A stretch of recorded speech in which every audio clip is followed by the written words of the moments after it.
আনকা বিজরাক আল্লাযী আনকাদা যাহরাক। যেই চিন্তার বোঝা আপনাকে কষ্ট দেয়, যেই চিন্তার বোঝা আপনারে পেরেশান করে তোলে, আপনার পিঠ থেকে ওই চিন্তার বোঝা নবী আমি সরিয়ে নিলাম। কি দিয়ে সরিয়ে নিল? কোরআনের আলো দিয়ে। আওয়াজ করে বলতে হবে, কি দিয়ে? বিশ্বনবী মক্কায় দেখতেন মূর্তির পূজা হয়, আল্লাহর ঘরের ভিতরে 360টা মূর্তির পূজা। বিশ্বনবী দেখতে পেলেন দুর্বলের উপরে সবলের অত্যাচার। বিশ্বনবী দেখতে পেলেন নারীদেরকে অত্যাচার করা হয়। কন্যা সন্তান হলে বাবা তার মেয়েটাকে নিয়ে জঙ্গলের ভেতরে ঢুকে কিংবা মরুভূমির ভেতরে যে জীবিত দাফন করে দেয়। ওয়াইদাল মাউউদাতু সুইলাত ওয়াদুল বানাত। বিশ্বনবী এগুলো দেখতেন চারপাশে। দেখে এই পথহারা জাতিকে কিভাবে উদ্ধার করবেন, কি দিয়ে উদ্ধার করা যায়, এই টেনশনে বিশ্বনবীর পিঠ বাঁকা হয়ে গিয়েছিল। উপমা বাঁকা হয়ে গিয়েছিল। বিশ্বনবী সব সময় পেরেশান থাকতেন। আল্লাহ বললেন, নবী টেনশনের দরকার নাই, হেরা গুহায় এমন একটা নূরের আলো দিয়ে আমি আপনারে আলোকিত করব, যার মাধ্যমে সব পেরেশানি দূর হয়ে যাবে। ألم نشرح لك صدرك ووضعنا عنك وزرك الذي أنقض ظهرك। আপনাকে পেরেশান বানিয়ে দেয় এরকম সব চিন্তার বোঝা আমি আল্লাহ সরিয়ে নিলাম। সুবহানাল্লাহ। দুইটা নেয়ামত শুনলাম, এবার 3 নম্বরের নেয়ামত আল্লাহ বললেন ওয়া রাফা'না লাকা যিকরাক। এই আয়াতটা মুখস্থ করতে হবে আজকে, আমার সাথে সাথে পড়েন, ওয়া রাফা'না লাকা যিকরাক। সবাই বলেন নাই, পড়েন, ওয়া রাফা'না লাকা যিকরাক ওয়া রাফা'না লাকা যিকরাক। নবী হে, আপনার সম্মানকে আমি আকাশচুম্বী করেছি। I have dignified your status high and high, the highest peak. আপনার মর্যাদা উঠাতে উঠাতে আকাশ বাতাস ছাপিয়ে সাত আকাশ কাঁপিয়ে আরশের উপরে নিয়ে গিয়েছি। আপনার মর্যাদা আমার পরপরই, স্রষ্টার পরে পুরো সৃষ্টিকুলের উপরে বিশ্বনবীর মর্যাদা আছে না নাই? এজন্য আল্লাহ বললেন ওয়া রাফা'না লাকা যিকরাক। ও নবী, আপনার মর্যাদা সম্মান আমি আকাশচুম্বী করেছি। আপনার সুনাম সুখ্যাতি মান মর্যাদা আমি গোটা বিশ্বে ছড়াইয়া দেব। এ আয়াত যখন নাজিল হলো, কাফেররা হাসতে শুরু করলো। কাফেররা বলে, মোহাম্মদ বেটা বলে কি, ও জানে বাঁচবি কিনা ওইটাই তো সন্দেহ। আমরা যেই ষড়যন্ত্র পাকাচ্ছি ও জানে বাঁচবি কিনা সে এটাই সন্দেহ, তার নাম গোটা বিশ্বে ছড়াবে কি করে আমরা দেখে নেব। আল্লাহ বলেন, তোরা আমার নবীর সুনাম সুখ্যাতি ছড়ানোর ব্যাপারে বাধা তৈরি করবি, তোরা আমার নবীর ব্যাপারে অপপ্রচার চালাবি, তোদের অপপ্রচারকেই আমি আমার নবীর প্রচার মাধ্যম বানিয়ে দেব। তোরা করবি অপপ্রচার।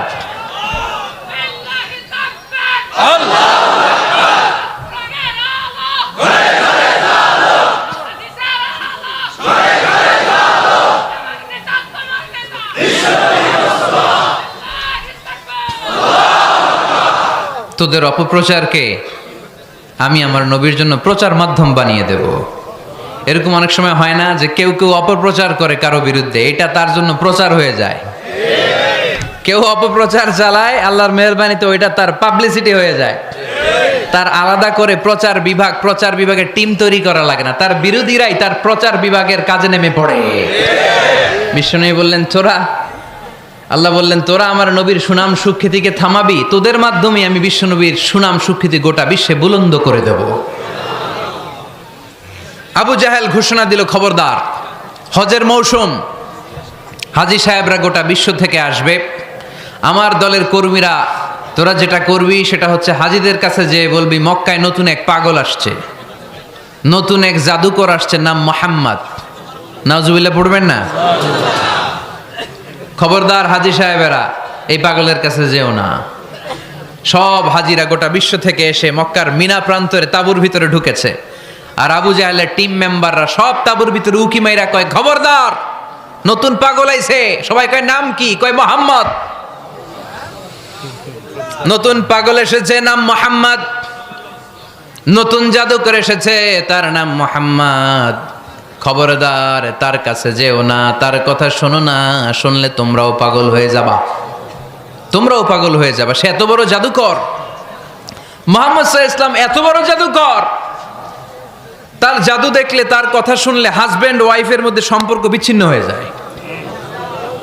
সে এত বড় জাদুকর, তার কথা শুনলে বাবা আর ছেলের সম্পর্ক ছিন্ন হয়ে যায়। সে এত বড় জাদুকর, তার কথা শুনলে বন্ধু বন্ধু আলাদা হয়ে যায়। খবরদার হাজী সাহেবরা, তোমরা হজ করতে এসেছো, করো, জমজমের পানি খাও আর খেজুর নিয়ে যাবা বাড়িতে, কিন্তু মুহাম্মদ সাল্লাল্লাহু আলাইহি ওয়াসাল্লামের কাছে যাওয়া যাবে না। আচ্ছা, আপনারা বুঝে শুনে উত্তর দেন। এই যে লক্ষ লক্ষ হাজি মিনার তাবুতে বসা, আর আবু জাহেলের লোকটা যে বলল নতুন জাদুকরের নাম মোহাম্মদ, তার কাছে যেও না, এই লক্ষ লক্ষ হাজিরা এর আগে জীবনেও মোহাম্মদ সাল্লাল্লাহু আলাইহি ওয়াসাল্লামের নাম শুনছে? তার মানে মোহাম্মদ সাল্লাল্লাহু আলাইহি ওয়াসাল্লামের নাম তাদের কানে পৌঁছে দেওয়ার দায়িত্ব আবু জাহেল নিজেই নিয়ে নিয়েছে। চিল্লায় এখন ঠিক কি না? অপপ্রচার প্রচার হয়ে গিয়েছে। আর সবাই মনে মনে ভাবে, কয় কি এত বড় জাদুকর, হজ করি আর না করি এর না দেখা যাওয়া যাবে না। হজ তাড়াতাড়ি কোন রকম সাইরা এই জাদুকরের কাছে আগে যাব, দেখি কেমন জাদু দেখায়, দেখি কত বড় ম্যাজিশিয়ান, দেখি তো কত বড় পাগলের। কারণ আল ইনসানু হারিসুন আলা মা মুনিআ, মানুষকে যেটা নিষেধ করা হয় বেশি, মানুষ এটা করতে চায়। যদি বলি ওদিকে যাবি না, ওর বাপের কিরা ওদিকে যাবে ও, ঠিক কি না? এটা আমাদের স্বভাব, আমাদের খাসলা, আমাদের বৈশিষ্ট্য। যেটা আমাদেরকে নিষেধ করা হয় বেশি, ওটা করতে মন চায়। সব হাজিরা মনে মনে ভাবলো আমরা যাব যাব, তোরা যতই বলিস না কেন যাব যাব, হজের পরে অবশ্যই যাব। দেখা গেল হজের পরে বিশ্বনবী মুহাম্মদুর রাসূলুল্লাহ সাল্লাল্লাহু আলাইহি ওয়াসাল্লামের বাড়ির সামনে বিশাল বড় গ্যাদারিং শুরু হয়েছে। সবাই লাইন ধরে দেখা করতে গেছে। দেখা করতে যে বিশ্বনবীর চেহারা দেখে প্রথম নজরেই সব পাগল। চাঁদের চেয়ে সুন্দর তুমি নবী আমার কামলিওয়ালা, চাঁদের চেয়ে সুন্দর তুমি নবী আমার কামলিওয়ালা, দু জাহানের বাদশাহ তুমি প্যারা নবী সাল্লে আলা, দু জাহানের বাদশাহ তুমি প্যারা নবী সাল্লে আলা, চাঁদের চেয়ে সুন্দর তুমি নবী আমার কামলিওয়ালা। সুবহানাল্লাহ পড়েন। এত সুন্দর চেহারা, বিষ্ণু ঈসা ইসলামের চেহারার মতো এরকম চেহারার মানুষ পৃথিবীতে আছে? দ্বিতীয়টা, অনেকে বলে সাইয়েদনা ইউসুফ আলাইহিস সালামের চেহারা নাকি বেশি সুন্দর। সুন্দর ঠিক, কিন্তু আমার নবীর চাইতে বেশি নয়। বিষ্ণু বলতেন আনা মালিহুন ওয়া আখি ইউসুফু সাবিহুন, আমার ভাই ইউসুফ হচ্ছে সাবিহ, সাবিহ মানে সাদা সুন্দর ধবধবে, আর আমি হচ্ছে মালিহ, মালিহ মানে এসেছে মিলহন থেকে, মিলহন মানে লবণ, মানে লাবণ্যময় সুন্দর। আমার ভাই ইউসুফ নবী সাদা সুন্দর, আমি লাবণ্যময় সুন্দর। কোনটার দাম বেশি? লাবণ্যময় সুন্দরের দাম বেশি। সাইয়েদনা ইউসুফ আলাইহিস সালামের চেহারা দেখে মিশরের মেয়েরা লেবু কাটতে যে বা কমলা কাটতে যে, আনার কাটতে, কমলা কাটতে যে আঙ্গুল কেটে ফেলেছিল। কোরআন তার সাক্ষী। ওয়া কাত্তা'না আইদিয়াহুন। আম্মাজান আয়েশা রাদিয়াল্লাহু তাআলা আনহা যখন এই ঘটনা শুনেছেন, তিনি মিশরের মেয়েদেরকে ডাক দিয়ে বলেছেন, ও মিশরের মেয়েরা, তোমরা ইউসুফ নবীর সৌন্দর্য দেখে লেবু কাটতে যে আঙ্গুল কেটেছ, আমার স্বামী পেয়ারা নবী মুহাম্মদ রাসূলুল্লাহর চেহারা যদি তোমরা দেখতা, তাহলে লেবু কাটতে যে আঙ্গুল নয়, কলিজাটা কেটে টুকরা টুকরা করে দিতা। আবার আম্মা জান আয়েশা বলতো, লাকুম শামসুন ওয়া লানা শামসুন, তোমাদের জন্য একটা সূর্য আছে, কিন্তু আমি আয়েশার জন্য আলাদা একটা সূর্য আছে। তোমাদের সূর্যটা প্রতিদিন সকালবেলা পূর্ব আকাশে উদিত হয়ে গোটা দুনিয়াটারে আলোকিত করে দেয়, আর আমার সূর্যটার নাম হলো মুহাম্মদ সাল্লাল্লাহু আলাইহি ওয়াসাল্লাম। মসজিদে নববীতে এশার নামাজের পরে আমার সূর্যটা আমার ঘরে উদিত হয়। তোমাদের সূর্য সকালবেলা পূর্ব আকাশে উঠে গোটা দুনিয়াটারে আলোকিত করে, আমার সূর্য মুহাম্মদ এশার নামাজের পরে আমার ঘরের ভেতরে যখন উকি দেয়, আমার পুরো ঘরটারে আলোকিত করে দেয় কে? এত সুন্দর চেহারা ছিল, ওনার চেহারার নূর দিয়ে হারানো সুই খুঁজে পেয়েছে বিশ্বনবীর স্ত্রীরা। চিল্লায় কোন আল্লাহু আকবার। বিশ্বনবীর চেহারার সৌন্দর্যের সাথে কারো সৌন্দর্যের কোনো মিল হবে? No comparison with our beloved prophet Muhammad sallallahu alayhi wasallam. Whether it's the fitness, whether it's the appearance, whether it's the status, no comparison with our prophet. এটা ফিটনেসের দিক থেকে হোক, এটা চেহারার সৌন্দর্যের দিক থেকে হোক, এটা কণ্ঠস্বরের ঝংকারের দিক থেকে হোক, সম্মান আর মর্যাদার দিক থেকে হোক, আমার নবীর সম্মানের ধারে কাছেও সম্মান পৃথিবীর কারো হতে পারে না। চিল্লায় বলেন ঠিক কিনা? এজন্য আল্লাহ বললেন ওয়া রাফা'না লাকা যিকরাক, নবী আপনার সম্মান বাড়াতে বাড়াতে আমি আকাশচুম্বী করেছি। লোকজন সব যে বিশ্বনবীর দরবারে লাইন ধরেছে, হাজিরা সব বিশ্বনবীর কাছে যে চেহারা দেখেই কুপকাত, বাকি জিনিস তো পরে। অনেকে আছে না, চেহারা দেখলেই মানুষ পাগল হয়ে যায়, আছে না নাই? চেহারা দেখেই পাগল, চেহারা দেখেই পাগল। তারপর তারা মিলাতে লাগলো।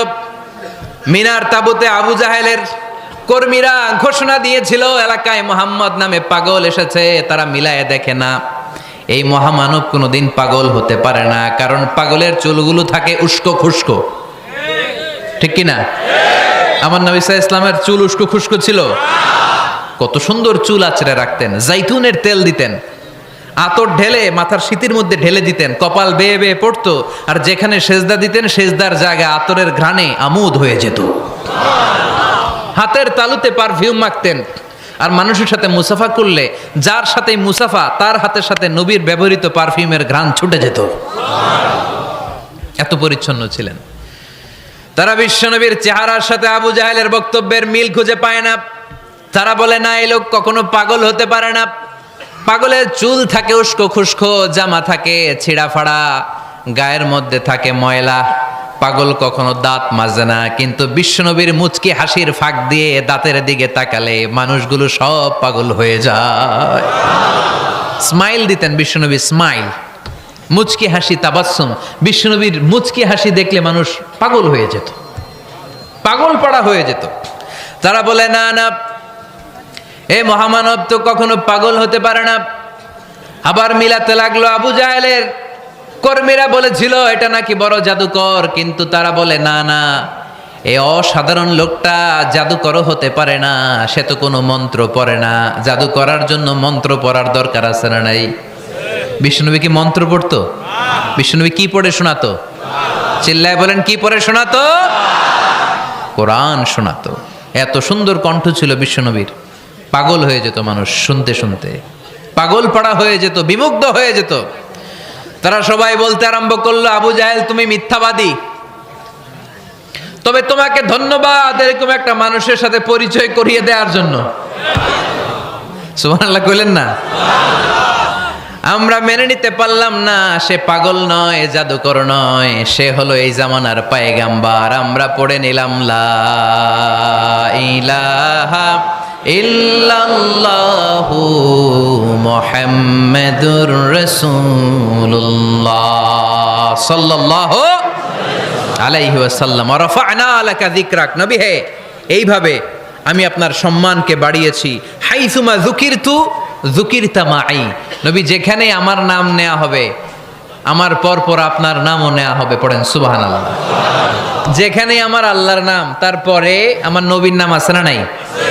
কালেমার ভেতরে লা ইলাহা ইল্লাল্লাহ আমার আল্লাহর নাম শোভা পায়, তারপরে মুহাম্মাদুর রাসূলুল্লাহ দ্বিতীয় বাক্যে আমার নবীর সুন্দর নামটা আছে না নাই?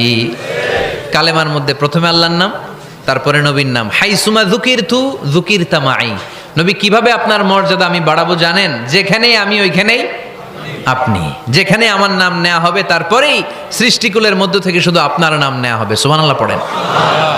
আপনার উম্মতেরা গোটা বিশ্বে সালাত আদায়ের জন্য আজান দিবে, আজানের প্রথম 4 বাক্যে আমি আল্লাহর বড়ত্ব, আল্লাহু আকবার।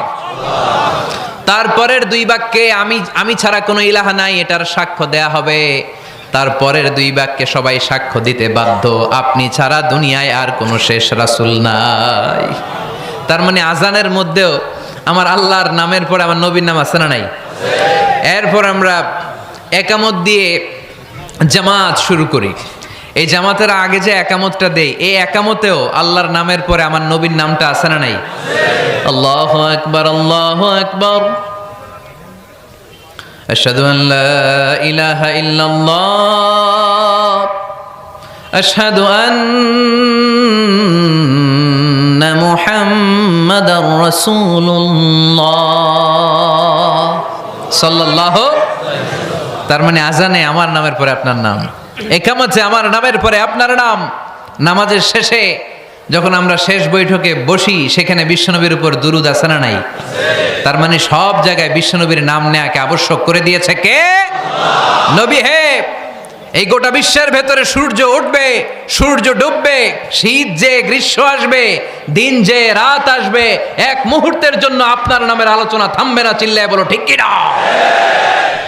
রাফা'না লাকা যিকরাক, I have dignified your status very high, very high. অনেক উপরে নিয়েছি, আকাশ বাতাস ছাপিয়ে, সাত আকাশ কাঁপিয়ে আরশ পর্যন্ত আমি আপনার মর্যাদাকে বুলন্দ করেছি। এই পৃথিবীতে যত আসমানি কিতাব এসেছিল সবগুলো আসমানি কিতাবে বিশ্বনবীর নাম উল্লেখ করেছে কে? তার মানে তাওরাতের ভেতরে বিশ্বনবীর নাম আছে না নাই? ইনজিলে, জাবুর, সুহুফে ইব্রাহিম, সুহুফে মূসা, আল্লাযী ইয়াজিদুনাহু মাকতুবান ইনদাহুম ফিত তাওরাতি ওয়াল ইনজিল। ইহুদিরা খ্রিস্টানরা বিশ্বনবীর মানতে চাইতো না। তারা বলতো, মুহাম্মদ তোমার নাম তো আমাদের কিতাবে নাই। বিশ্বনবী বললেন পড়ো। তারা পড়তে পড়তে বিশ্বনবীর জায়গাটা লুকিয়ে রাখতো। যেখানে বিশ্বনবীর নাম ওরা এভাবে ধরে রাখতো। বিশ্বনবী সাল্লাল্লাহু আলাইহি ওয়াসাল্লাম এক সাহাবাকে বললেন, আমি তো ওদের ভাষা বুঝি না, তুমি ওদের ভাষা বুঝে দেখো কোন জায়গায় চোরামিটা করে। প্রতিটা কিতাবের প্রতিটা পাতায় পাতায় বিশ্বনবীর নাম আছে না নাই?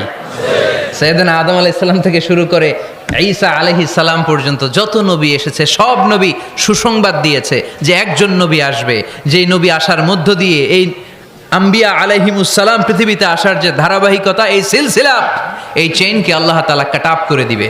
সাইয়েদনা আদম তার বংশধরদেরকে বলেছে, নূহ আলাইহিস সালাম তার প্রজন্মকে বলেছে, ইব্রাহিম আলাইহিস সালাম তার জেনারেশনকে বলেছে, মূসা আলাইহিস সালাম বনি ইসরাইলকে শুনিয়েছে। সর্বশেষ সাইয়েদনা ঈসা আলাইহিস সালাম এসে বলেছে, ইয়াতি মিন বাদি ইসমুহু আহমদ, আমার পরে এমন এক নবী আসবে তার নাম, চিল্লায় বলেন, আহমদ বড় বিশ্বস্ত, সে কোন বন্ধু বলো বেশি বিশ্বস্ত,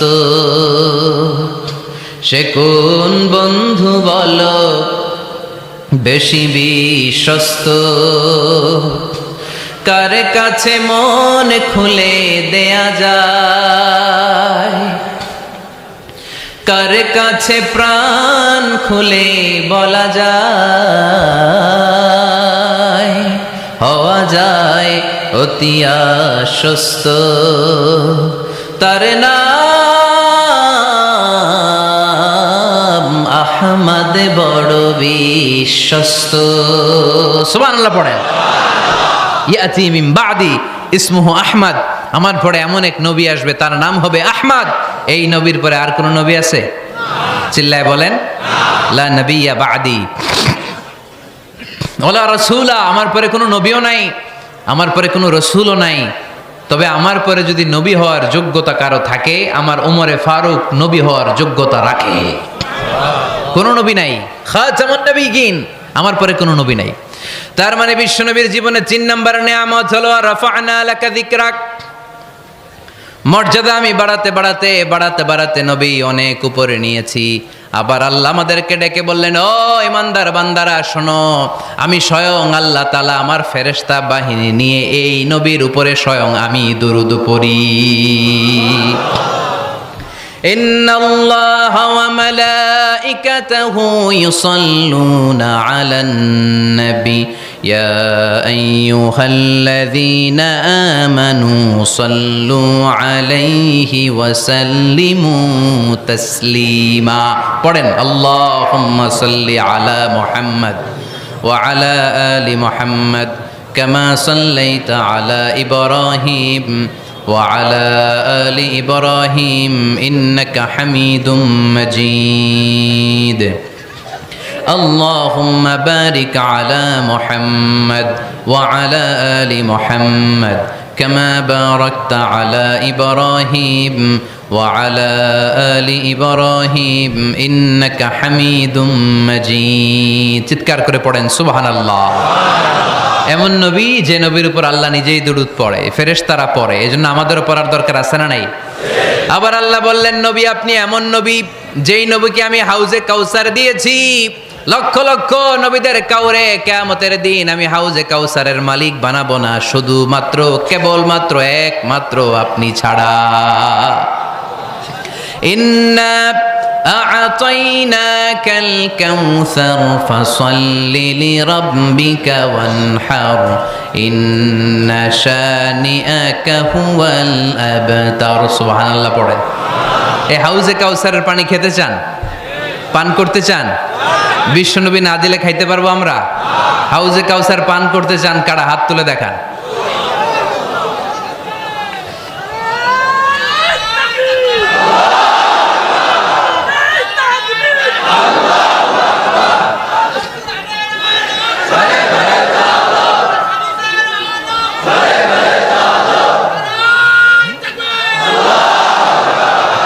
আহলা মিনাল আসাল, হাউজে কাউসারের পানি মধুর চেয়েও মিষ্টি।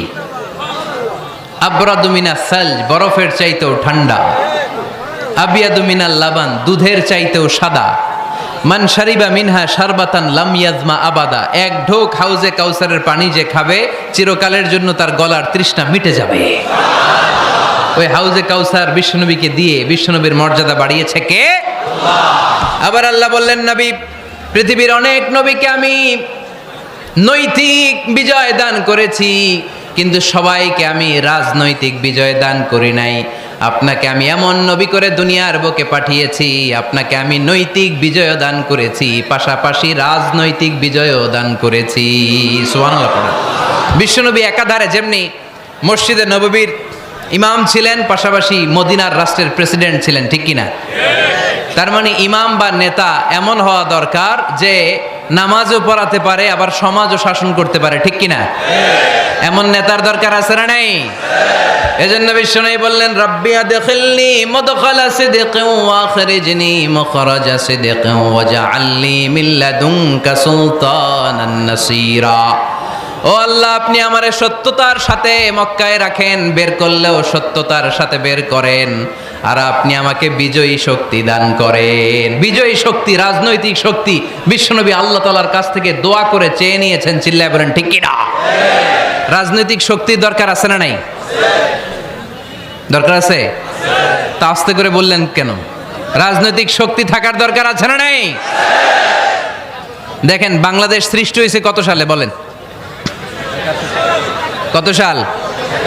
বাংলাদেশের বার্থডে কবে? 1971-এ। এই 71 সালের পর থেকে আমাদের বাংলাদেশে সুদ আছে না নাই? কিন্তু সুদের বিরুদ্ধে ওয়াজ আছে না নাই? আলেম ওলামারা আজীবন সুদের বিরুদ্ধে ওয়াজ করছে। আমরা ওয়াজ আগে করতাম, এখন করতেছি, সামনেও করব, মাগার সুদ মরবে না। এর কারণ যেটা আইন করে প্রণয়ন করা হয় ওইটা ওয়াজ করে মারা যায় না, ওইটারে আইন করে নষ্ট করতে হয়। চিল্লায় বলেন ঠিক কিনা? আমি সারা জীবন সুদের বিরুদ্ধে ওয়াজ করলে সুদ যাবে না, কিন্তু দেশনেত্রী মাননীয় প্রধানমন্ত্রী যদি কালকে ঘোষণা দেয় বাংলাদেশের কোনো ব্যাংকে ব্যাংকিং ফিনান্সিয়াল ট্রানজ্যাকশনে কোনো সুদ চলবে না, তার পরের দিন থেকে বাংলাদেশে কোনো সুদ থাকবে না। চিল্লায় বলেন ঠিক কিনা? এজন্য সাইয়েদনা ওমর ফারুক বলতেন, ইন্নাল্লাহা লা ইয়াযাউ বিল কুরআন মা ইয়াযাউ বিস সুলতান। আল্লাহ মাঝে মাঝে ক্ষমতার মাধ্যমে এমন কিছু করে যেটা আল্লাহ কোরআনের মাধ্যমেও করে না। চিল্লায় বলেন ঠিক কিনা? কালকে যদি ঘোষণা হয়ে যায় 5 ওয়াক্ত নামাজ যদি না পড়া হয় 5 বেত। কয় বেত? চেয়ারম্যান না পড়লে চেয়ারম্যানের পিছনে 5 বেত, এমপি না পড়লে এমপির পিছনে 5 বেত। কথা বলেন? মাননীয় প্রধানমন্ত্রী যদি এটা ঘোষণা দিয়ে দেয় যে কালকে থেকে নামাজ না পড়লে 5 বেত, এটা সবার জন্য এই আইন। একটা বেনামাজি খুঁজে পাওয়া যাবে? সব কই দৌড়াবে? মসজিদে। অজু থাকলেও দৌড়, না থাকলেও দৌড়। কারণ মায়ের উপরে কোনো ওষুধ আছে? কথা বলেন? কারণ মায়েরে ভিটামিন আছে। মায়েরে কি আছে? এজন্য ইন্নাল্লাহা লা ইয়াযাউ বিল কুরআন মা ইয়াযাউ বিস সুলতান। মাঝে মাঝে আল্লাহ ক্ষমতা দিয়ে এমন কিছু করে যেটা মাঝে মাঝে আল্লাহ কোরআন দিয়েও করে না। এজন্য অনেক নবীকে নৈতিক বিজয় দান করলো। বিশ্বনবীকে শুধু নৈতিক বিজয় নয়, পাশাপাশি রাজনৈতিক বিজয়ও দান করেছে কে? তিনটা নিয়ামতের ঘোষণা দিয়ে আল্লাহ বললেন, আলাম নাশরাহ লাকা সাদরাকা ওয়া ওয়াদা'না আনকা বিজরাক আল্লাযী আনকাদা যাহরাক ওয়া রাফা'না লাকা যিকরাক। পড়েন সুবহানাল্লাহ। নবী হে, আপনার মর্যাদা আমি অনেক বাড়িয়েছি। আপনার কথা শুধু মুসলমানেরাই বলে না, হিন্দুরাও বলে। আছে না নাই? গতকাল এক হিন্দু ভাই আমার হাতে হাত রেখে শাহাদা বাক্য পাঠ করে গাজীপুরে মুসলমান হয়ে গেছে। বিশ্বনবীর কথাগুলো যখন তারা শোনে, তারা নিজেদেরকে ধরে রাখতে পারে না। আপনারা মহাত্মা গান্ধীর নাম শুনেছেন? তিনি ভারতের অবিসংবাদিত নেতা। বিশ্বনবীর ব্যাপারে কমেন্ট করেছেন যে এরকম নেতা পৃথিবীতে আর দ্বিতীয়টা কখনো হবে না। মহাত্মা গান্ধী কি মুসলমান না হিন্দু? গোটা বিশ্বের খ্রিস্টানরা বিশ্বনবীকে নিয়ে এখন মাতোয়ারা। মাইকেল এইচ হার্ট খ্রিস্টান, একটা বই লিখে গোটা বিশ্ব কাঁপিয়েছেন, দি 100 ranking of the most influential people and person in the world. পৃথিবী কাঁপানো 100 জন মনীষীর জীবনী নিয়ে একটা বই তিনি করেছেন। এই 100 জন মনীষীর জীবনীর মধ্যে যাকে নাম্বার 1 তিনি করেছেন, তিনি হচ্ছেন আমার নবী, আপনার নবী, পেয়ারা নবী, বিশ্বনবী মুহাম্মদুর রাসূলুল্লাহ সাল্লাল্লাহু আলাইহি ওয়াসাল্লামের। মাইকেল এইচ হার্ট কি মুসলমান? সে একজন খ্রিস্টান। তার মানে ওয়ারাফা'না লাকা যিকরাক, বিশ্বনবীর সম্মান শুধু আমাদের মুখ দিয়ে প্রচারিত হয় না, ইহুদি, খ্রিস্টান, বৌদ্ধদের মাধ্যমেও বিশ্বনবীর সম্মানকে বাড়িয়ে দিচ্ছে কে? I have studied him, the wonderful man, in my opinion far from being antichrist, and he must be called the savior of humanity. খ্রিস্টানরা বলছে আমরা এই মুহাম্মাদের জীবনী গবেষণা করে পড়েছি, তাকে খ্রিস্টান বিরোধী বলা তো দূরের কথা, তাকে মানবতার ত্রাণকর্তা বলতে হবে। তিনি গোটা বিশ্বের জন্য সুপারম্যান হয়ে পৃথিবীতে এসেছে। As a father, as a teacher, as a lawgiver, as a lawmaker, Muhammad is the superman of the world. স্বামী হিসেবে, পিতা হিসেবে, নেতা হিসেবে, নবী হিসেবে মুহাম্মদ ইসলাম সাধারণ কোনো মানুষ নয়, তিনি গোটা বিশ্বের জন্য সুপারম্যান হয়ে পৃথিবীতে আগমন করেছে। ওয়ারাফা'না লাকা যিকরাক, নবী দুশ্চিন্তা করবেন না, টেনশন করবেন না, আমি আপনার সম্মানকে বাড়িয়ে দেব। এই 3টা নেয়ামতের বর্ণনা সূরা ইনশিরাহের ভিতরে বর্ণনা করলেন কে? এরপরে রাব্বুল আলামিন বিশ্বনবীকে নেয়ামতের বর্ণনার ঘটনা শুনিয়ে বিশ্বনবীকে সান্ত্বনা বাণী শোনাচ্ছেন আর পড়ছেন, ফা ইন্না মাআল উসরি ইউসরান, ইন্না মাআল উসরি ইউসরা। নবী গো, নিশ্চয়ই কষ্টের পরে আছে আনন্দ, দুঃখের পরেই আছে সুখ। কোন সুবহানাল্লাহ। কষ্টের পরে আনন্দ, দুঃখের পরে। The struggle isn't permanent in our life. দুঃখ কষ্ট এটা আমাদের জীবনে পার্মানেন্ট না, এটা সাময়িক। আচ্ছা আওয়াজ করে উত্তর দেন তো, 1 বছরে কয়দিন আপনাদের ফরিদপুরে? কয়দিন? 365 দিন।